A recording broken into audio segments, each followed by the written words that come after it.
PPCO, mais ça nécessite la réalisation d'une spirométrie qui va objectiver un trouble ventilatoire obstructif post-bronchodilatateur non ou peu réversible, c'est-à-dire VMS sur CVF, post-bronchodilatateur inférieur à 70. Il confirme le diagnostic d'une PPCO. En parallèle, on peut demander à côté de la spirométrie autre examen. Exemple, la gazométrie artérielle. Donc, dans le cadre si à un stade avancé, un stade d'insuffisance respiratoire chronique pour confirmer ce stade évolutif à la recherche d'une hypoxémie, d'une normo- ou hypercapnie. On peut demander le sujet dans le cadre de rechercher des signes électriques en faveur d'une insuffisance cardiaque droite aussi en cas d'une PPCO à un stade évolué. On peut demander aussi la recherche ou le dosage de l'alpha-1 antitrypsine si on suspecte une PPCO chez un non-fumeur, chez un jeune non-fumeur avec des lésions de l'emphysème. En pratique, on demande de l'NFS aussi à la recherche de polyglobulie en cas de PPCO avancée au stade d'insuffisance respiratoire chronique. Aussi, on peut demander l'NFS pour voir le taux d'eosinophiles qui a un impact sur la prise en charge thérapeutique qu'on va avoir par la suite. À côté de la spirométrie, de l'NFS, de la gazométrie, de l'ECG, on doit systématiquement 1. Évaluer l'état nutritionnel du patient, 2. Évaluer la tolérance à l'effort et 3. Évaluer la qualité de vie. Évaluer l'état nutritionnel vu que la PPCO peut engendrer à un stade évolué une dénutrition. Et ceci se fait par le biais des examens complémentaires, des examens biologiques à côté de l'examen clinique. D'évaluer la tolérance de l'effort, surtout par le test de marche à l'effort, c'est le test de marche de 6 minutes.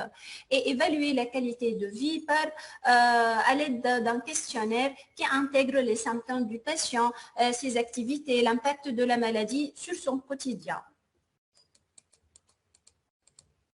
Donc, pour l'évolution et la complication, en fait, la PPCO est une maladie chronique qui est caractérisée par un déclin progressif de la VEMS. Donc, en fait, l'arrêt du tabagisme est le seul moyen et la seule mesure qui est susceptible de ralentir ce déclin. Et l'évolution de la PPCO, elle est émaillée de plusieurs complications. Ces complications sont dominées par l'exacerbation aiguë, qui est la cause fréquente et la plus fréquente d'hospitalisation des PPCO. En fait, par définition, l'exacerbation, c'est une aggravation des symptômes respiratoires du patient au-delà des variations quotidiennes normales et amenant le patient à changer son traitement. En fait, la présence de l'un ou plus parmi ces 3 critères suivants confirme le diagnostic d'une exacerbation. Donc, par définition, l'exacerbation, on retenu le diagnostic devant soit l'augmentation, l'aggravation de la dyspnée, soit l'augmentation de volume de crachat, soit le changement de l'aspect des expectorations, ou bien ces 3 critères ensemble. Ça définit l'exacerbation. Et le changement de ces 3 critères amène le patient à changer le traitement. Donc, ces exacerbations sont le plus souvent secondaires à des infections bronchiques qui sont la cause la plus fréquente d'exacerbation. Et ces infections bronchiques sont soit virales, soit bactériennes. Les autres causes telles que la pollution atmosphérique, les variations climatiques. Et sachant que les exacerbations sont associées à un facteur ou un risque très élevé de mortalité et un déclin rapide de la VMS. Pour les complications à côté des exacerbations, pour les complications aiguës, on peut citer l'insuffisance respiratoire aiguë, sachant que l'exacerbation peut être accompagnée d'une insuffisance respiratoire aiguë. Mais obligatoirement, on doit éliminer les autres diagnostics différentiels, tels que l'embolie pulmonaire au cours d'une PPCO, tels que les pneumopathies, les infections parenchymateuses, la prise des antitussifs, des sédatifs qui ont un rôle de déprimer le centre respiratoire central. Pour les complications chroniques, comme je l'ai dit, c'est la complication la plus redoutable et handicapante, c'est l'insuffisance respiratoire chronique. Et par conséquent, ce sera la HTAP et le cœur pulmonaire. L'insuffisance respiratoire chronique se complique ultérieurement d'un cœur pulmonaire chronique. On peut avoir aussi, si on est devant des bulles d'emphysème, la forme clinique de PPCO en matière d'emphysème pulmonaire, une rupture de bulle d'emphysème, donc c'est le pneumothorax, une surinfection de la bulle d'emphysème. Toutes ces complications, la PPCO peut être émaillée par toutes ces complications. Donc, pour cela, on doit entamer un traitement adéquat et une prise en charge adéquate. Mais avant de commencer le traitement, après la confirmation du diagnostic d'une PPCO, on doit faire un bilan de PPCO. C'est quoi un bilan de PPCO? Un bilan de PPCO qui est nécessaire, pour classer la PPCO. Et ainsi pour avoir une bonne prise en charge thérapeutique. Ce bilan comporte l'évaluation des symptômes, l'évaluation des exacerbations, l'évaluation des comorbidités et dernièrement l'évaluation fonctionnelle respiratoire par le biais de la spirométrie.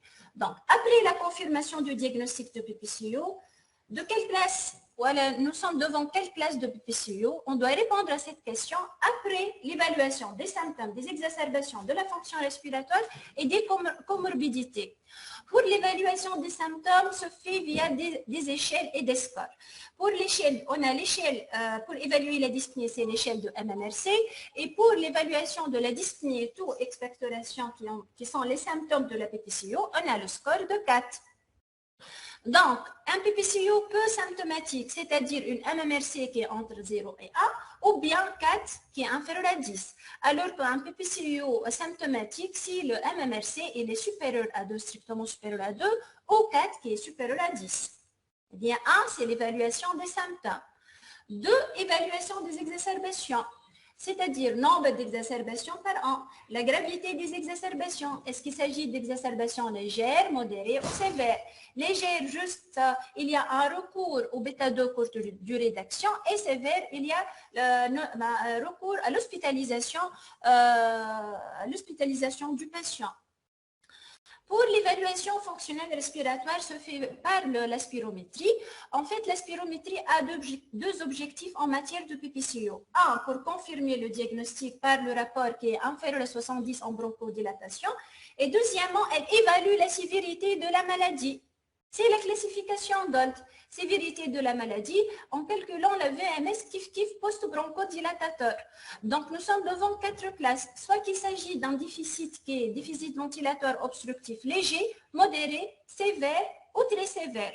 Donc, si on est devant un déficit ventilatoire obstructif léger, c'est que le VMS elle est supérieur ou égal à 80% de la prédite, de la normale, bien sûr, en post-bronchodilatation. Et si la VMS était inférieure à 30%, c'est le GOLD 4, c'est un déficit ventilatoire obstructif très sévère. Donc, ça y est, on a fait l'évaluation, on a évalué mon patient sur le plan symptômes, sur le plan exacerbation, sur le plan respiratoire. On a interrogé le patient sur les différentes comorbidités qu'il a. On va classer notre malade. Donc, la classification actuelle de la PPCO, elle comporte, elle se repose sur A, la cotation spirométrique, qui m'a chauffé GOLD 1, 2, 3, 4. Et deuxièmement, la classification en groupe. A, B, C, D, qui est basée sur la sévérité des symptômes et le risque d'exacerbation. Et bien sûr, cette classification finale nous permet d'avoir une bonne prise en charge thérapeutique. Donc, pour classer le PPCO, 1, c'est la cotation spirométrique GOLD, 2, c'est la classification groupe A, B, C, D. Donc, pour la classification groupe, c'est en se basant sur le nombre d'hospitalisations par an, d'hospitalisation ou d'exacerbation par an, et sur les symptômes. Exemple, le patient il est classé groupe A si il n'a pas eu d'exacerbation ou il y a eu une seule exacerbation qui n'a pas entraîné une hospitalisation. En parallèle, le patient il est polysymptomatique, non ou polysymptomatique. Deuxième exemple, un patient qui est classé groupe D, c'est un patient qui a au moins 2 exacerbations par an, ou bien il a été hospitalisé pour exacerbation.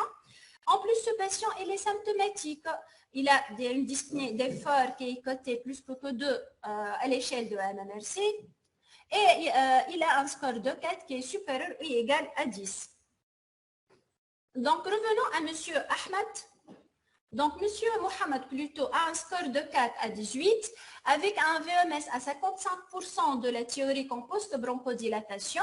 Et il y a une histoire de 3 exacerbations l'année précédente. Donc, comment classer ce patient?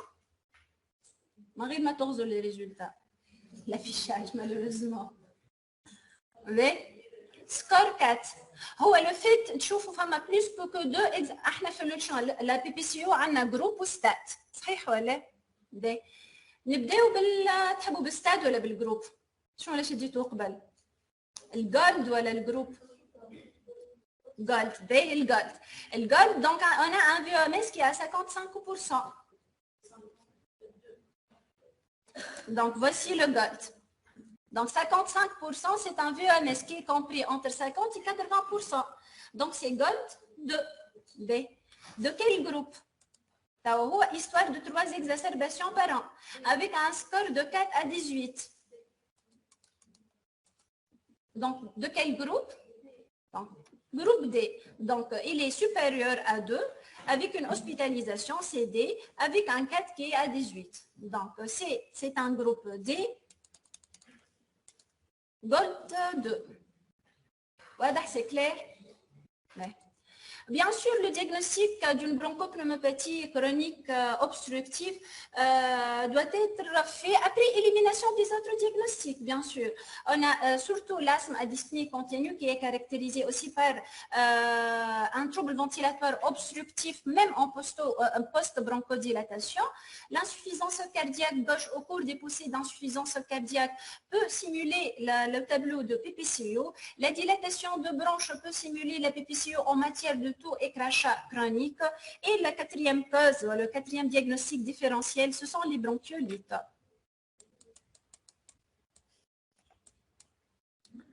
Donc, on va entamer maintenant le traitement. Le traitement, donc, après la confirmation de la PPCO, on a classé notre malade de quel grade, de quel groupe, de quel GOLD appartient-il.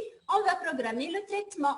Donc, le traitement, le but, c'est de réduire les symptômes pour réduire le risque d'exacerbation et de mortalité. Pour cela, on a 2 types de traitements. On a le traitement curatif et le traitement préventif. Pour le traitement curatif, on va commencer par les moyens. Les moyens, on a les bronchodilatateurs. Les bronchodilatateurs, donc on a 2 types de bronchodilatateurs. On a les bronchodilatateurs courte durée d'action et les bronchodilatateurs longue durée d'action. Pour les bronchodilatateurs, quelle que soit courte durée ou à la longue durée, on a 2 molécules, les bêta-2 mimétiques et les anticholinergiques. Donc, on va avoir des bêta-2 mimétiques courte durée, bêta-2 mimétiques longue durée et les anticholinergiques courte et longue durée. Donc, c'est le principal traitement symptomatique de la PPCO. En fait, la forme inhalée est la voie d'administration privilégiée et parfois, on a recours à la forme combinée, c'est-à-dire la combinaison entre 2 bronchodilatateurs, bêta-2 et anticholinergiques, qui augmente l'efficacité du traitement.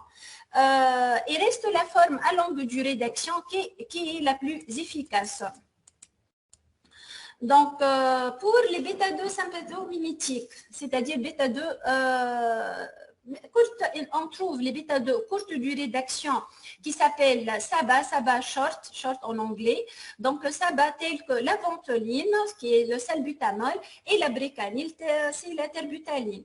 Pour longue durée d'action en matière de bêta-2 sympathomimétique, on a la foradil qui est la formoterol, Cérevant qui est la salmétérol et l'Ambrès, ce sont 3 molécules qui sont disponibles en Tunisie. Donc, formoterol, salmétérol et amdacatérol, c'est l'Ambrès. Donc, c'est SABA et LABA. LABA, S c'est short en anglais, LABA c'est long en anglais. Longue durée, courte durée. Pour les anticholinergiques, on a les anticholinergiques courte durée d'action. Ce sont les SAMA, c'est l'atrovent. Et on a les anticholinergiques longue durée d'action, sont le Spiriva, Sebri, c'est le tiotoprome et le glycopyrronium. On peut avoir aussi les associations entre les courtes durées d'action, 2 bronchodilatateurs de 2 molécules différentes, courte durée d'action SABA et SAMA, tels que le combivant, ou bien une association entre 2 bronchodilatateurs de longue durée d'action, tels que l'ultibro. Deuxième molécule, à côté des bronchodilatateurs, on a les anti-inflammatoires. Et les anti-inflammatoires sont dominés par la corticothérapie. En fait, la corticothérapie n'a pas de rôle et d'indication dans le traitement de fond de la PPCO. Et la corticothérapie inhalée, toujours, elle doit être associée au LABA. LABA, ce sont bêta-2 mimétiques, longue durée d'action. Donc, les trois molécules qui sont disponibles en Tunisie sont les beclométhasone, budesonide et la fluticasone. Ce sont les trois molécules de corticothérapie inhalée qui sont disponibles en Tunisie. On peut avoir les associations. Bien sûr qu'on a les associations avec l'ABA. Les associations sont disponibles actuellement sont la Symbicort. La Symbicort, c'est l'association entre formoterol et budesonide. La deuxième association, c'est la sérétide, qui est la salmétérol associée fluticasone. Et la troisième association, c'est la Foster, qui est la formoterol associée à la beclométhasone. Donc, on peut avoir, mais pas en Tunisie, l'association trithérapie, c'est-à-dire la corticothérapie inhalée associée à l'anticholinergique longue durée et au bêta-2 longue durée. C'est la trithérapie qui ne sont pas disponibles en Tunisie. Donc, on recommande bien sûr à côté du traitement médicamenteux, autre traitement, à savoir la vaccination antigrippale, la vaccination qui doit être systématique, la vaccination anti-pneumococcique, elle est recommandée chez les PPCO supérieurs à 65 ans ou bien chez les jeunes PPCO ayant des comorbidités. Parfois, on recommande les mucorégulateurs en cas d'expectoration qui est difficile. Bien sûr, un rôle important de la réhabilitation respiratoire, c'est le réentraînement à l'effort qui doit être indiqué dès le groupe B, le PCO groupe B. En fait, il se compose de plusieurs entités. Un, surtout le réentraînement à l'effort. Deux, l'éducation nutritionnelle, la prise en charge psychiatrique. Donc, et il a beaucoup de bénéfices, surtout il améliore la capacité à l'exercice et améliore de façon générale la qualité de vie. Bien sûr, si la PPCO a un stade évolué, stade d'insuffisance respiratoire chronique, le patient peut avoir le recours à l'oxygénothérapie à longue durée et même à la ventilation non invasive, stade d'insuffisance respiratoire chronique hypercapnique. Rarement le recours à la ventilation mécanique en cas d'impossibilité de sévrage de la ventilation mécanique. L'anticoagulation, elle est prescrite, bien sûr, s'il y a un malade qui est alité. Les médicaments à proscrire, il faut proscrire les sédatifs, les antitussifs, les somnifères, les tranquillisants, les anxiolytiques et les antihistaminiques. Pourquoi? Voilà. Parce qu'ils ont un effet en tant que dépresseur des centres respiratoires centraux. Donc, la stratégie thérapeutique, il y a des mesures générales, quel que soit le groupe. Donc, les mesures générales, quel que soit le groupe, 1, surtout le sévrage tabagique, 2, la vaccination antigrippale, la vaccination antipneumococcique, la réhabilitation respiratoire à partir de groupe B. Puis, il y a le traitement selon la classification. Au cours devant une PPCO, il y a des mesures générales et 2, il y a un traitement spécifique selon la classification. Mesure générale doit figurer systématiquement de l'ordonnance. Sévrage tabagique, vaccination anti-pneumocoque, vaccination anti-grippe, réhabilitation respiratoire. Oui, le traitement selon la classification, c'est facile de la retenir. Groupe A. Groupe A, ça va ou ça m'a. On a fait une courte durée d'action bêta-2, les bronchodilatateurs courte durée d'action, que ce soit bêta-2 ou anticholinergique. Donc, groupe A, ça m'a ou ça va. À la demande. B, les courtes durées, dis-moi à la demande. B, on va instaurer un traitement de fond. Donc, le traitement de fond, au long cours, c'est en chronique. Donc, c'est l'AMA ou là-bas. L'AMA ou là-bas. Donc, on a fait les bronchodilatateurs longue durée d'action. Bronchodilatateurs longue durée d'action, on a fait les anticholinergiques ou bêta-2. Donc, soit l'AMA ou là-bas. C'est kiff-kiff. L'AMA ou là-bas, mais de première intention, ça sera l'AMA, les anticholinergiques, pour prévenir des exacerbations. Donc, A à la demande Sama ou Saba, B Lama ou Laba, C Sahih Lama ou Laba, mais de préférence Lama. De première intention, c'est Lama. Pour le groupe D, de première intention, c'est Lama. Kif le groupe C. Mais si le patient il est très symptomatique, il est dyspnéique, il est exacerbateur fréquent, on préconise le premier choix. Maintenant, on préconise surtout l'association Laba-Lama. De première intention, c'est Lama. Mais si le patient il est très symptomatique, c'est de faire obligatoirement d'évaluer les symptômes tout début. D'évaluer les symptômes. Si le patient il est très symptomatique, très dyspnéique, avec un 4 qui est très augmenté, supérieur à 10, donc on préconise l'association Lama plus Laba. Autre chose, on a complété par une anaphèse et cette anaphèse a montré une hyperéosinophilie qui est supérieure à 300 cellules par microlitre. Donc ici, le traitement initial qu'on doit instaurer, c'est l'association avec une corticothérapie. Et voici l'indication de la corticothérapie inhalée au cours de la PPCO. Donc, le groupe D, de première intention, ça sera Lama. Si le patient il est très symptomatique, c'est l'association Laba-Lama. Si le patient présente une hyperéosinophilie sanguine confirmée par l'anaphèse, c'est l'association avec la corticothérapie inhalée. Donc, corticothérapie inhalée, elle doit être associée avec l'ABA. Ça n'empêche, il y a les autres associations, la trithérapie, qui ne sont pas disponibles actuellement en Tunisie.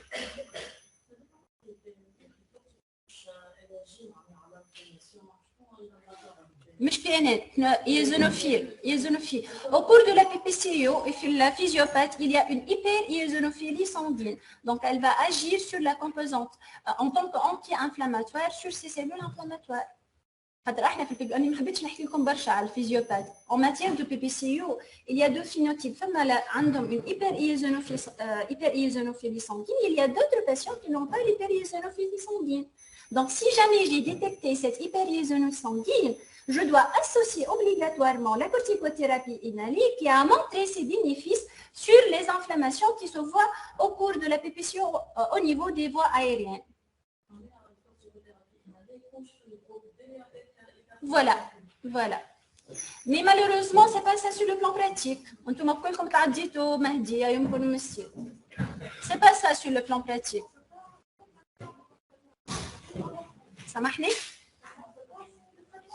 C'est un rythme à partir du groupe B, c'est le traitement de fond. C'est un traitement chronique, c'est un traitement au long cours.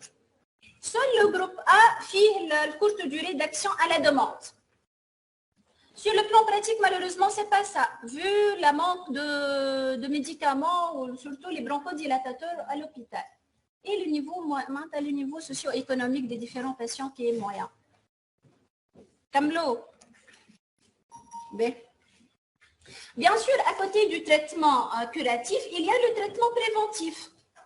Le traitement préventif, c'est surtout lutter contre le tabagisme, bien sûr, actif et passif. C'est lutter contre la pollution professionnelle et la pollution atmosphérique. Pour le traitement des exacerbations sévères, bien sûr, il y a trois types d'exacerbation, trois formes d'exacerbation. Il y a la légère qui ne nécessite pas l'hospitalisation. Il y a la modérée et il y a la sévère. Obligatoirement, le malade doit être hospitalisé. Généralement, il est dans un tableau d'insuffisance respiratoire aiguë, modérée à sévère. Donc, le traitement des exacerbations sévères, il se base sur les bronchodilatateurs, courte durée d'action en nébulisation. Donc, c'est l'association de deux bronchodilatateurs, le plus souvent de deux bronchodilatateurs de courte durée d'action, associé à une corticothérapie par voie générale. Donc, à la dose de prédnisone, à la dose de 40 mg par jour, courte durée, de 5 à 7 jours. Associé à une oxygénothérapie, bien sûr, si le malade est dans un état d'insuffisance respiratoire aiguë, avec un objectif entre 88 et 92%. La kinésithérapie respiratoire et l'antibiothérapie. On indique l'antibiothérapie. Si il y a des signes de surinfection, on a une exacerbation d'origine infectieuse bactérienne et non pas virale, ou bien si l'exacerbation elle est très sévère, nécessitant le recours à la ventilation non invasive ou même invasive. Donc, les les indications du traitement antibiotique au cours d'une exacerbation sévère qui a nécessité l'hospitalisation. Donc, surtout une exacerbation d'origine infectieuse bactérienne ou bien une exacerbation sévère qui a nécessité le recours à la ventilation non invasive ou invasive. Bien sûr, à côté de ces traitements, si le malade est alité, on va prescrire l'anticoagulation à dose préventive, le traitement des comorbidités associées. Parfois, on a recours à la ventilation même mécanique. S'il vous plaît, combien de litres d'oxygène? Voilà. شنو قلت لك انا قبيله؟ قلت لكم اوكسجينوثيرابي سي ايبوكسيمي افيك ان اوبجيكتيف 88 92. انت عندك انت اوبجيكتيف لازم توصل له. واضح ولا؟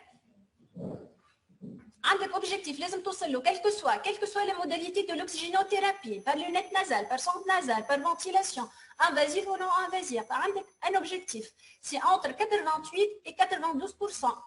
Donc le débit, ça dépend de la gravité du tableau et le débit surtout ça dépend de la gravité du tableau. Supposez que le patient consulte dans un état d'insuffisance respiratoire aiguë légère, il va nécessiter un débit faible en oxygène. Donc tu vas administrer à peu près 1 à 2 litres. Tous l'objectif là à 88-92%. Le VNI, elle est indiquée en cas d'une IRA hypercapnique sévère non compensée généralement. Je suis en train de faire.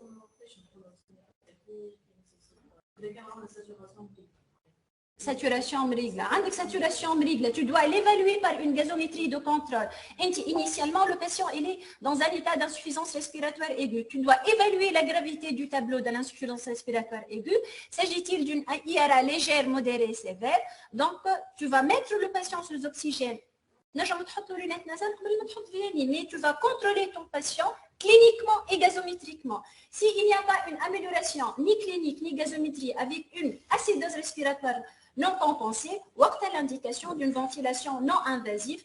Non invasive, là, il y a deux termes. Soit CPAP, généralement CPAP on n'utilise pas au cours du PCU au stade d'IRC hypercapnique, soit avec aide inspiratoire. On parle plutôt de VNI avec aide inspiratoire. Voilà.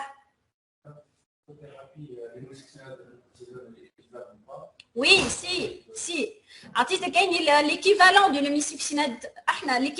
l'hémisuccinate d'hydrocortisone, c'est à peu près nature 200 fois 3, c'est à peu près 40 mg par jour. En kilo, c'est 0,5 mg par kilo par jour. Donc les anticholinergiques, combien d'heures? Courte durée. T'as qu'à la courte durée. Bon, urgence, c'est un médicament d'atropant. C'est la courte durée d'action. On est en train de parler du traitement des exacerbations, donc on doit administrer les bronchodilatateurs courte durée d'action. Avec deux molécules. Il y a le brécanil, qui est la plus fréquemment mangée dans le c'est le bêta-2 sympathomimétique. Il y a les anticholinergiques, qui sont à l'entrevent, entre 4 et 6 heures.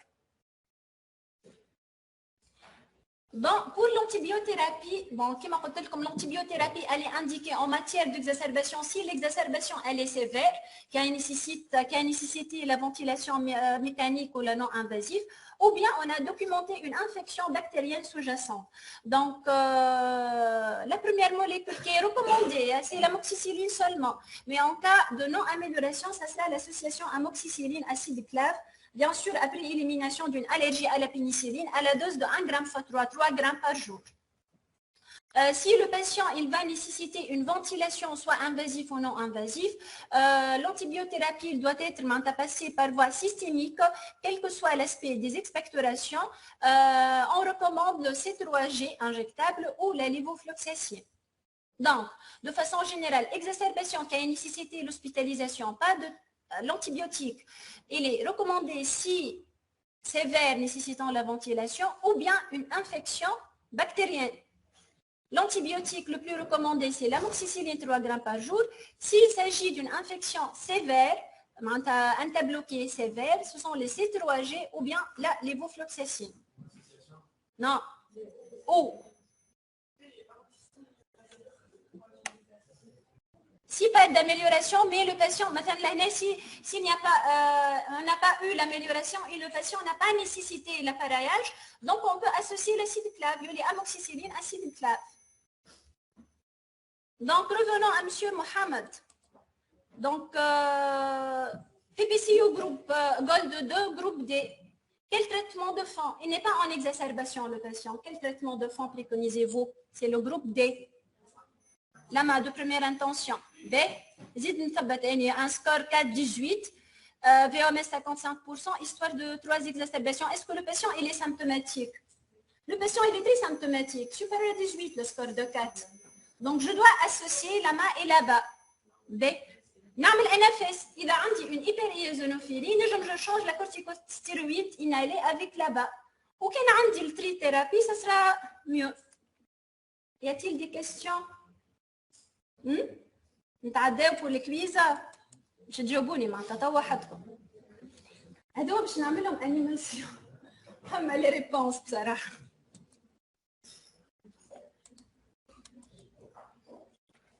Donc, question 1,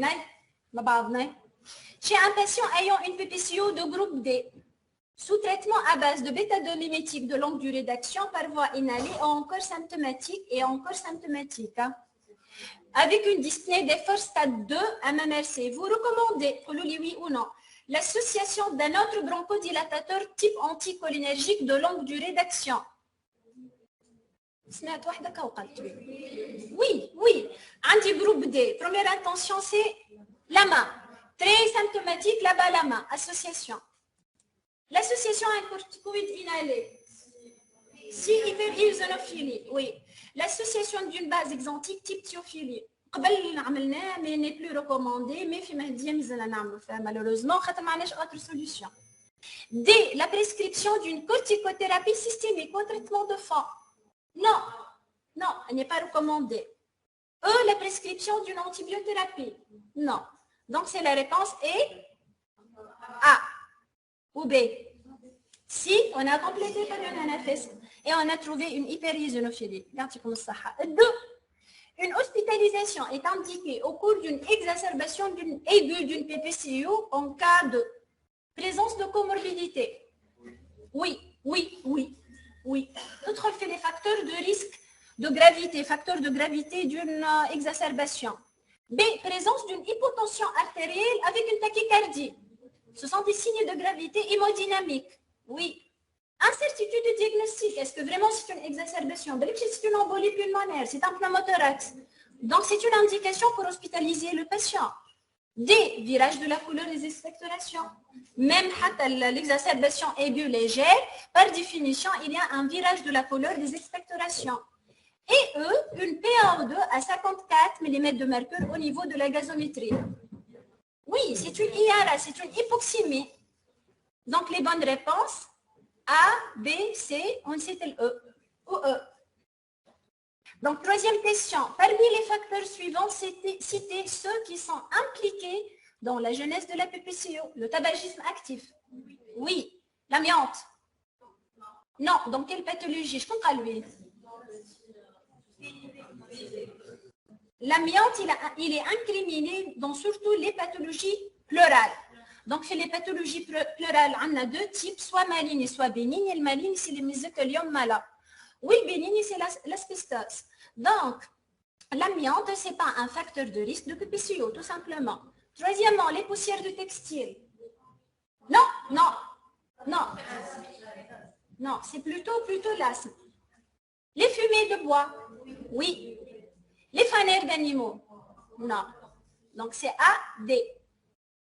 Question 4. Le traitement de la PPCO, quel que soit le stade, comprend systématiquement les réponses. Bronchodilatateur courte durée d'action. Il y a des mesures générales ou il y a un traitement selon les classifications. Fait mesure générale, sévrage tabagique, vaccination antigrippale, vaccination antipneumococcique, réhabilitation respiratoire. Le traitement selon la classification. Mais il y a un traitement qui se trouve dans les classes les courtes durées, les bronchodilatateurs courte durée d'action. Donc l'arrêt du tabac, oui. Les bronchodilatateurs à la demande, oui. Les corticoïdes inhalés, non. Une oxygénothérapie de longue durée, non. Un stade avancé d'IRC. Des bronchodilatateurs de longue durée d'action, non. Donc les réponses sont A et B. 5, vous allez en dire. Vous allez le dire. Donc, chez un patient PPCO classé MMRCA, hospitalisé une seule fois durant l'année en cours, le traitement pharmacologique de fond de première intention qui doit être instauré comporte. Donc, le traitement de classe de la PPCO. Gold management, gold. عنده hospitalisation, عنده MMRC, les symptomatiques MMRCA, est hospitalisé une seule fois. Le fait qu'il est hospitalisé une seule fois ou il a fait plus que 2 d'exacerbation, c'est D. C'est D, directement c'est D. Donc, une facteur comme là, donc D, c'est plus que 2 d'exacerbation ou plus que 1, entraînant l'hospitalisation et le patient, il est symptomatique. Là, indépendamment des symptômes. Hein? Indépendamment des symptômes, donc c'est D.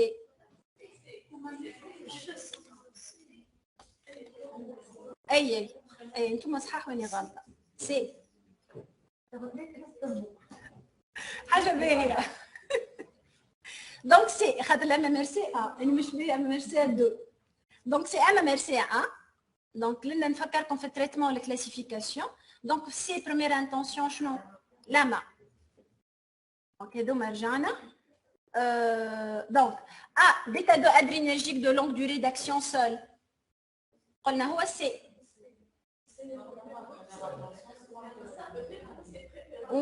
Oui.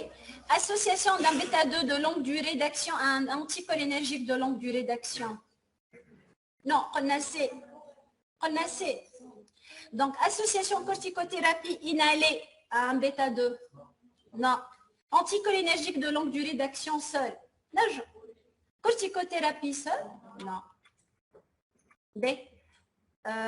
نتعداو لي كا كلينيك الى ما حلقه كيسيون واحده pour confirmer le diagnostic d'une PPCO spirométrie qui montre انه rapport 70 pré ولا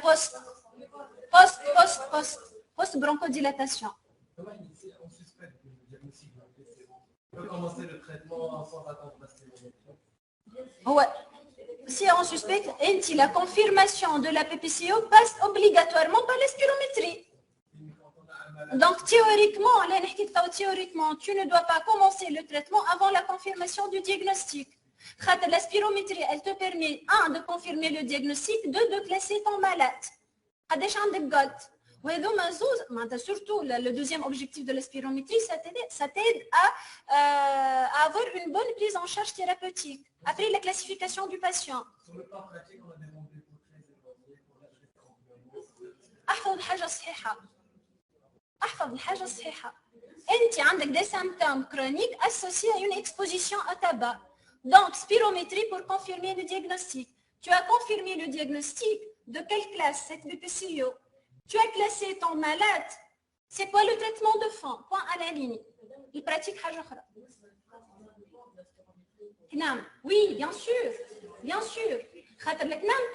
La confirmation de la BPCO passe par la spirométrie. Ou l'indication, par exemple, des associations, là-bas ou là-bas, ce sont des associations chères. Obligatoirement, لازم تشوفي la gravité du VMS, le GOLD. Donc, cas clinique, désolé, docteur Kaddoussi.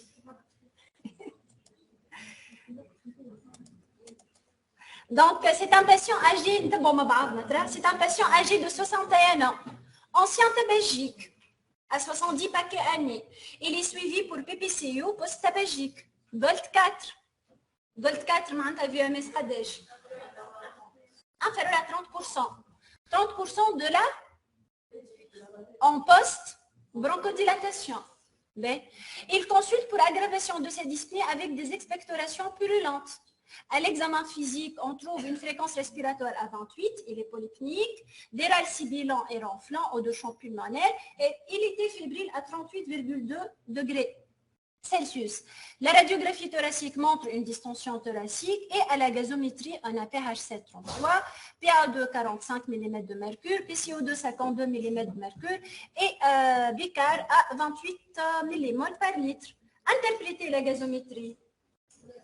pH, بالبارامتر pH. Normal, acidose, alcalose. Acidose. PA2 45. hypoxémie.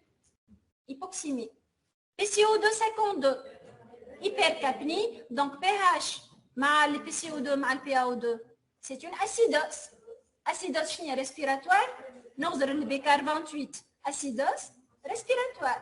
Acidose respiratoire qui finit compensé, non compensé, non compensé. Non.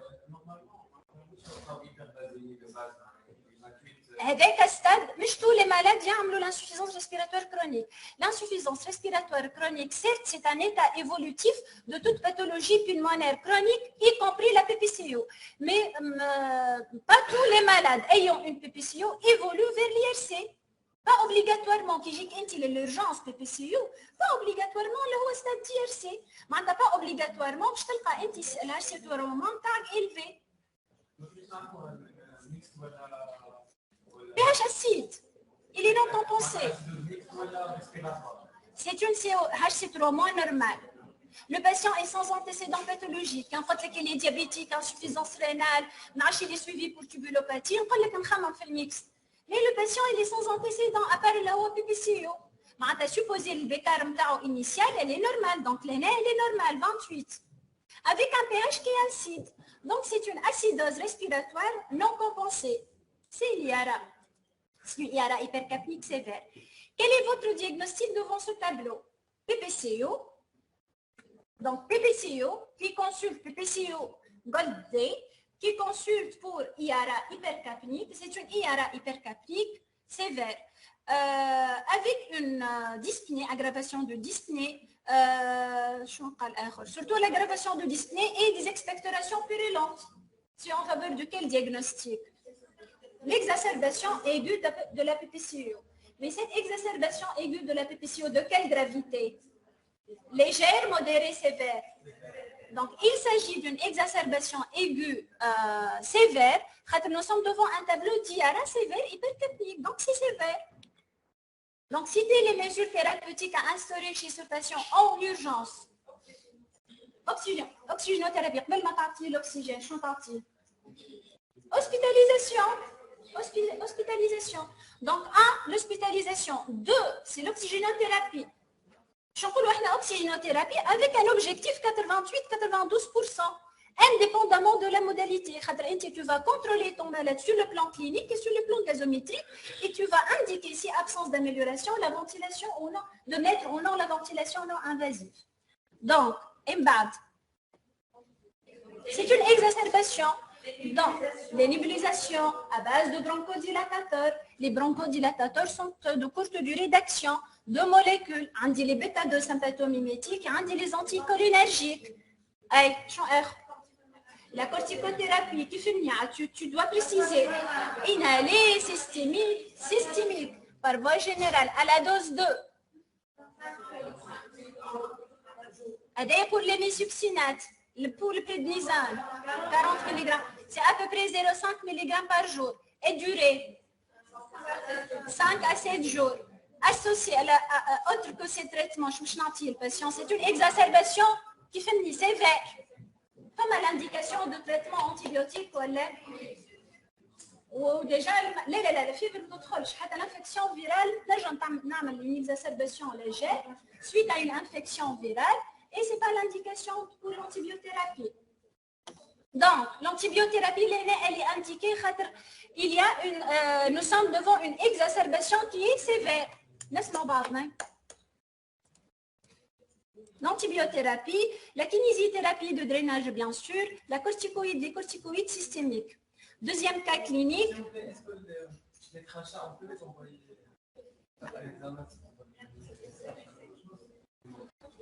Oui, devant ce cas, nous sommes devant une exacerbation aiguë sévère. Certes, on va commencer par le traitement antibiotique qui est probabiliste, qui est C3G ou bien la lévofloxacine. Si absence d'amélioration, obligatoirement, laisse-moi barre, s'il vous plaît. Si absence d'amélioration, obligatoirement, je dois chercher le germe incriminé et ceci via des examens complémentaires, surtout basés sur l'examen des crachats, cytobactériologie. Mais il n'est pas systématique. Si on est devant une exacerbation légère à modérée, ce n'est pas systématique de chercher le germe.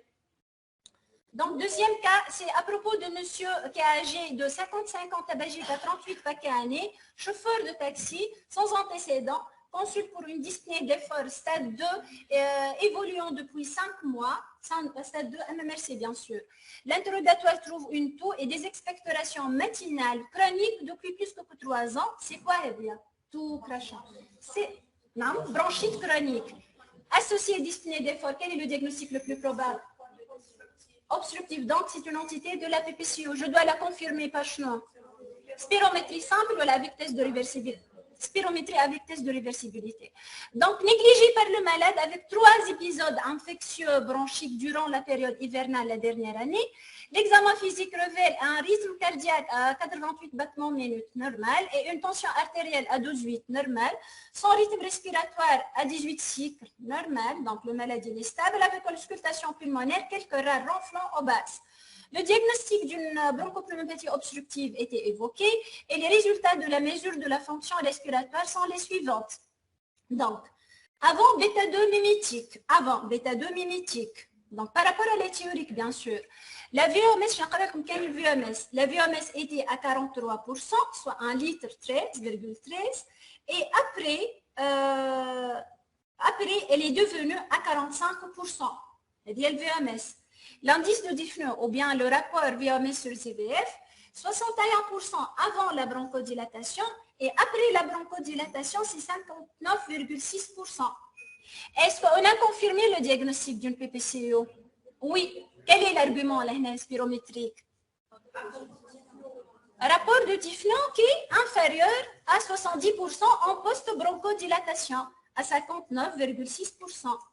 Donc, selon ces données, à quel stade de sévérité de la PPCO serait ce patient? Comment on classe le patient? Les tableaux. Donc, comment on classe le patient? Le patient a un dyspnée d'effort stade 2 MMRC. Il a fait 3 épisodes infectieux bronchiques l'année précédente.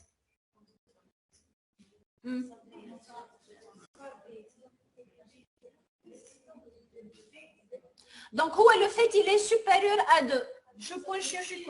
Il y a C, il y a D. Il y a une supérieure à 2 exacerbations. Il y a C, il y a D. Donc, je trouve les symptômes.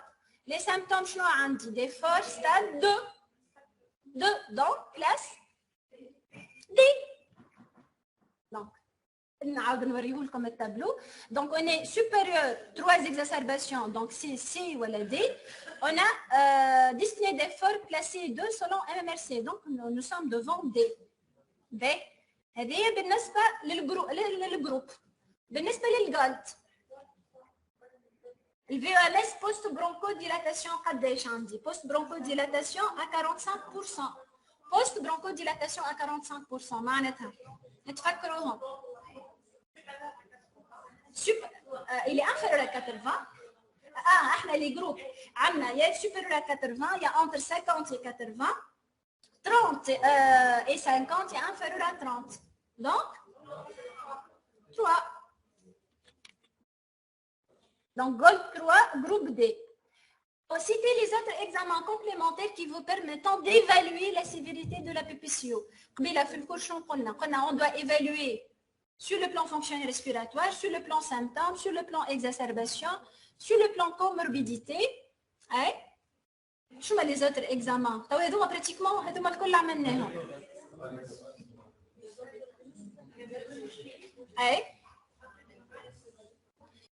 normalement, radiothorax dit l'examen à l'eau. Voilà. Comme un examen R, on doit évaluer la tolérance à l'effort. C'est le test de marche de 6 minutes. Donc, le test de marche de 6 minutes, c'est évaluer la tolérance à l'effort. Le sujet pour chercher les signes d'insuffisance cardiaque devant un patient qui est groupe D, quand même, c'est un stade évolué de la PPCO. La gaz du sang, bien sûr, elle est stable puisque la VOMS, elle est altérée. Elle est classée groupe D. Encore des questions? Oui. Quand est-ce qu'il pourrait actualiser la Laisse-moi بعضنا. Je m'en réactualisé, mais dans le cadre.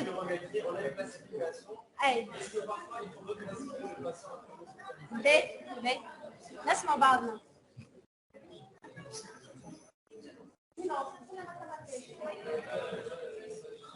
En matière de BPCO, نسمعوا بعضنا بربي صاحبكم سليم.